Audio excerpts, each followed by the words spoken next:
ഒരുപാട് നേതാക്കളെ നമുക്കില്ല, ഒരേ ഒരു ലീഡർ, ഒരേ ഒരു ഗൈഡ്, ഒരേ ഒരു വഴികാട്ടി. അത് മദീനയുടെ നിലാവാണ്, അത് ലോകത്തിന്റെ കാരുണ്യമാണ്, അത് ഭൂമിയുടെ ക്ഷമയാണ്, അത് മാനത്തിന്റെ വിശാലതയാണ്, അത് ആമിന ബീവിയുടെ മുത്തുമോനാണ്, അത് ഖദീജ ബീവിയുടെ പ്രിയപ്പെട്ട ഭർത്താവാണ്, അത് ഫാത്തിമ ബീവിയുടെ പ്രിയ പിതാവാണ്, അത് ഹസൻ ഹുസൈനാരുടെ പ്രിയപ്പെട്ട പിതാമഹനാണ്, അത് സയ്യിദിന്റെ പ്രിയപ്പെട്ട യജമാനനാണ്, അത് ലോകത്തിന് മുഴുവൻ അധ്യാപകനാണ്, അത് പ്രപഞ്ചത്തിന്റെ അഭ്യുദയ കാംക്ഷിയാണ്, അത് മാനവ കുടുംബത്തിന്റെ കുലഗുരുവാണ്, അത് ഏറ്റവും വലിയ വിമോചകനാണ്,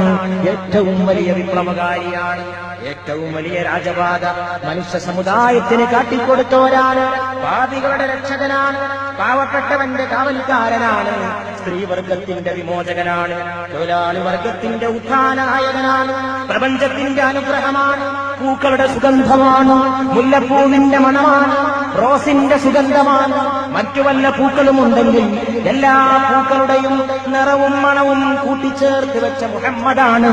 സല്ലല്ലാഹു അലൈഹി വആലിഹി വസഹബിഹി വസല്ലം.